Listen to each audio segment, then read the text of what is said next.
Hello friends, Nandu's കിച്ചണിലേക്ക് എല്ലാവർക്കും സ്വാഗതം. കഴിഞ്ഞ വീഡിയോസ് എല്ലാവരും കണ്ടു കാണുമെന്ന് വിശ്വസിക്കുന്നു. ഇന്ന് ഞാനൊരു വെട്ടുകേക്കുമായിട്ടാണ് വന്നിരിക്കുന്നത്. നമുക്കന്നേരം വീഡിയോയിലേക്ക് പോയാലോ?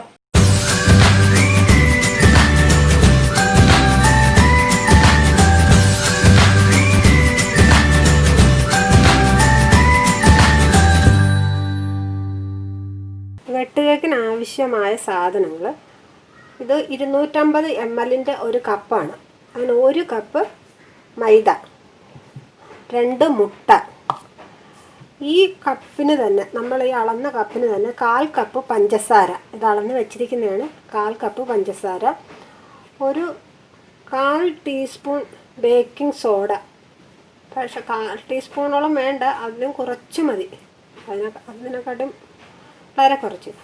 ഒരു ടീസ്പൂണിന് വെളിച്ചെണ്ണയോ ഓയിലോ, ഒരു ഏലക്കയുടെ തരി. നമുക്ക് പഞ്ചസാര ഈ ഏലക്ക ഇട്ട് ഒന്ന് പൊടിച്ചെടുക്കാം. ഇതിലേക്ക് ആ 2 മുട്ട പൊട്ടിച്ചൊഴിക്കണം.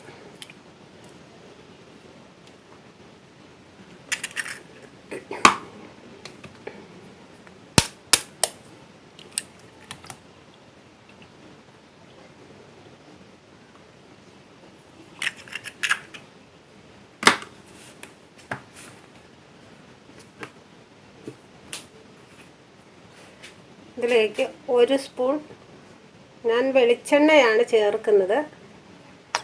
ഓയിലോ വെളിച്ചെണ്ണയോ എന്തായാലും ഒഴിക്കാം. ഇതൊന്ന് നന്നായിട്ട് അടിച്ചെടുക്കണം. ഇത് ഞാൻ നന്നായിട്ട് അടിച്ചിട്ടുണ്ട്. ഇത് നമുക്ക് ആ പൊടി ഒരു പാത്രത്തിലേക്ക് ഞാൻ മാറ്റി വെച്ചിട്ടുണ്ട്. അതിലേക്ക് 1 നുള്ള് ഉപ്പും നമ്മുടെ ബേക്കിംഗ് സോഡയും കൂടെ ഇട്ട് ഒന്ന് കൈ കൊണ്ട് നന്നായിട്ടൊന്ന് മിക്സ് ചെയ്യണം.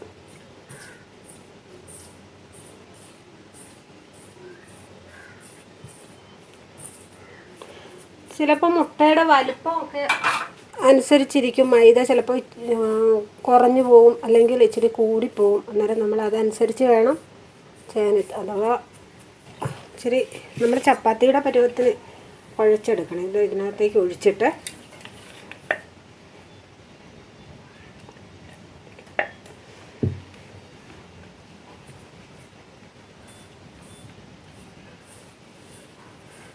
അഥവാ ഇച്ചിരി വലിയ മുട്ടയൊക്കെ ആണെങ്കിൽ ചിലപ്പോൾ ഇച്ചിരി കുറഞ്ഞു പോകും. അത് ഒരു ചപ്പാത്തിയുടെ പരുവത്തിൽ. അന്നേരം നമ്മൾ ഇച്ചിരി മൈദ ചേർത്താൽ മതി. ഒരു ശകലം മൈദ. അഥവാ അത് കട്ടിയായി പോവുകയാണെങ്കിൽ അല്പം പാലൊഴിച്ച് ചപ്പാത്തിയുടെ പരുവത്തിലാക്കണം. ഇതിപ്പോൾ വലിയ 2 മുട്ടയായിരുന്നു, അതുകൊണ്ട് ഒരു ഇച്ചിരി പൊടിയുടെ ആവശ്യമുണ്ട്.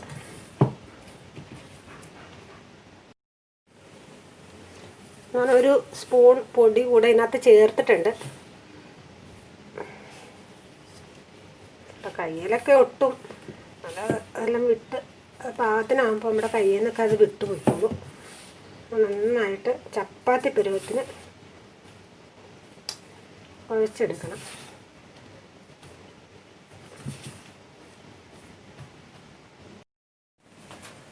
അത് നമ്മൾ ഇപ്പോൾ എല്ലാം റെഡി ആയിട്ടുണ്ട്. ഒരു 3/4 മണിക്കൂർ എടുത്ത്, അത് കഴിഞ്ഞാണ് ഞാനിത് എടുത്തത്. ഇതിനകത്ത് 1 നുള്ളി ഞാൻ കളറിന് വേണ്ടിയിട്ട് മഞ്ഞൾപ്പൊടി ചേർത്തിട്ടുണ്ടായിരുന്നു. ഇത് നമുക്ക് ഒന്ന് പരത്തിയെടുക്കാം. ഞാനിത് 2 ബോൾ പോലെ ആക്കിയിട്ടുണ്ട്. എന്നിട്ട് ഇത് നമുക്ക് റോള് പോലെ ഒന്ന് ചുരുട്ടിയെടുക്കാം. അങ്ങനെ ഉരുട്ടി എടുക്കണം.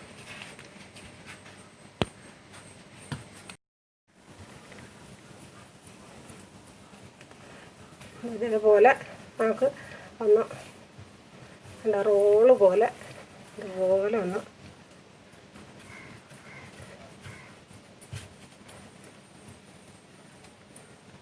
എല്ലാ വശവും ഒരേ കനത്തിൽ വേണം നമ്മൾ റോള് പോലെ ഉരുട്ടിയെടുക്കാൻ. ചെറുതായിട്ടൊന്ന്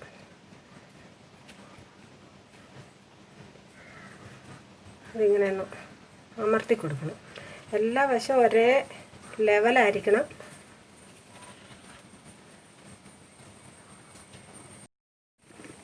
ഇതേപോലെ നമ്മൾ ഒന്ന് ചെറുതായിട്ടൊന്ന് ഇങ്ങനെ അമർത്തി കൊടുത്തു കഴിഞ്ഞാൽ ഇങ്ങനെ ചെറുതായിട്ട് ഇങ്ങനെ ഒന്ന് പരന്ന് കിട്ടും. എന്നിട്ട് നമുക്ക് ഇത് നമ്മളൊന്ന് ലെവലാക്കാൻ വേണ്ടിയിട്ട് ഞാൻ മുറിച്ച് മാറ്റിയതാണ്. അത് നമുക്ക് അതിൻ്റെ കൂടെ വറുത്തെടുക്കാം. അത് ഇത്രയും വലുപ്പത്തിൽ മുറിച്ചെടുക്കാം. വലിപ്പം കുറച്ച് വേണമെന്നുള്ളവർക്ക് വലിപ്പം കുറച്ച് ആക്കാം.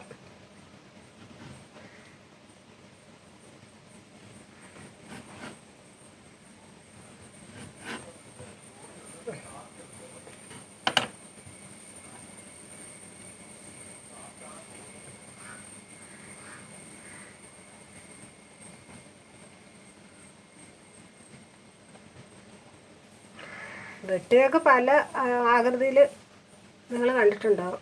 നമ്മുടെ ഇഷ്ടാനുസരിച്ചാണ് നമുക്ക് മുറിക്കുന്നത്. ഞാൻ ഇപ്പോൾ മുറിക്കുന്നത്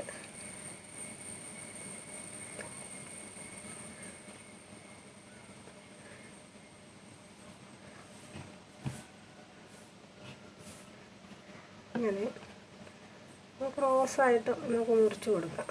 അതൊരു പൂ പോലെ ഇരിക്കും.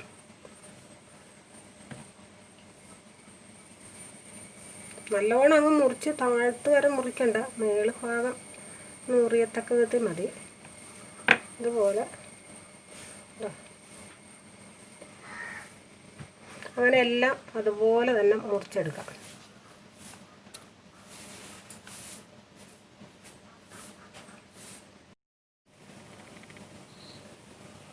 ഇതെല്ലാം ഞാൻ മുറിച്ച് നല്ല ഭംഗിയാക്കിയിട്ടെല്ലാം വെച്ചിട്ടുണ്ട്. ഇതിൻ്റെ ഉള്ളിൽ ഞാൻ ഒരു മുന്തിരി വെച്ചതൊന്ന് അലങ്കരിക്കാൻ വേണ്ടി മാത്രമാണ്. ഇത് വെക്കണമെന്നൊന്നുമില്ല, ഇത് ഞാനൊന്ന് വെച്ച് നോക്കിയെന്ന് മാത്രം. അന്നേരം നമുക്കിത്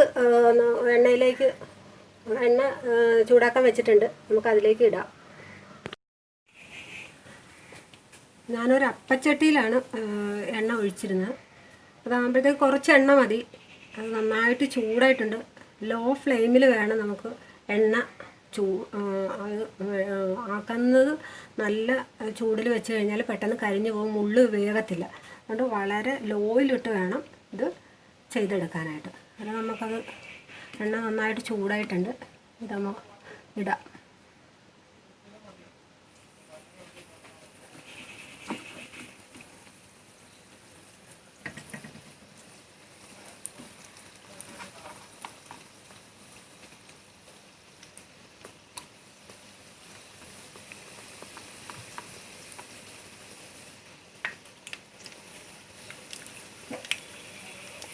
ഇപ്പം 4 എണ്ണമാണ് ഞാൻ ഇട്ടിരിക്കുന്നത്.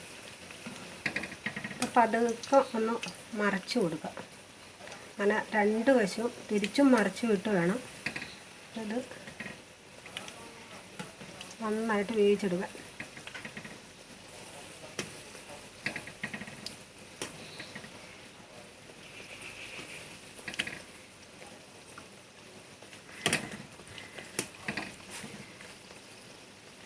സൈഡൊക്കെ ഒന്ന് ബ്രൗൺ കളർ പോലെ ആയിട്ടുണ്ട്. അതാണ് പറഞ്ഞാൽ ലോ ഫ്ലെയിമിൽ ഇടാവുള്ളൂ. ഒത്തിരി തീ ഇട്ട് കഴിഞ്ഞാൽ ഇത് പെട്ടെന്ന് കരിഞ്ഞു പോകാൻ സാധ്യതയുണ്ട്. അതുകൊണ്ട് വളരെ കുറച്ച് തീയിലാണ് ചെയ്തെടുക്കേണ്ടത്.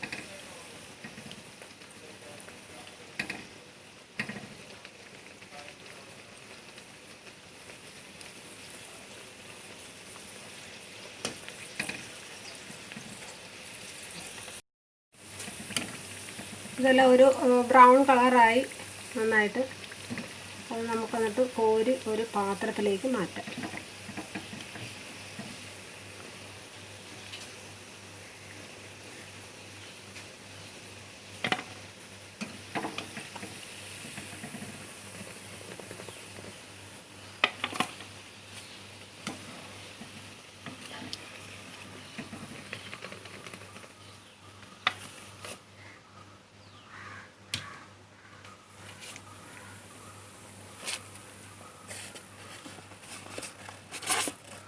ഒരു പാത്രത്തിലേക്ക് മാറ്റിയിട്ടുണ്ട്. അത് ബാക്കി കൂടെ നമുക്ക് ഒന്ന് വറുത്തെടുക്കാം.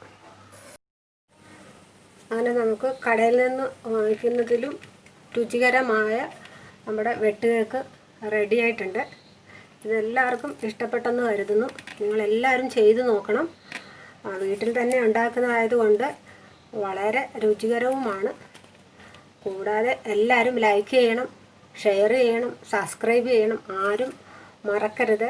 ഇനി പുതിയൊരു റെസിപ്പിയുമായി വരുന്നത് വരെ എല്ലാവർക്കും ശുഭദിനം.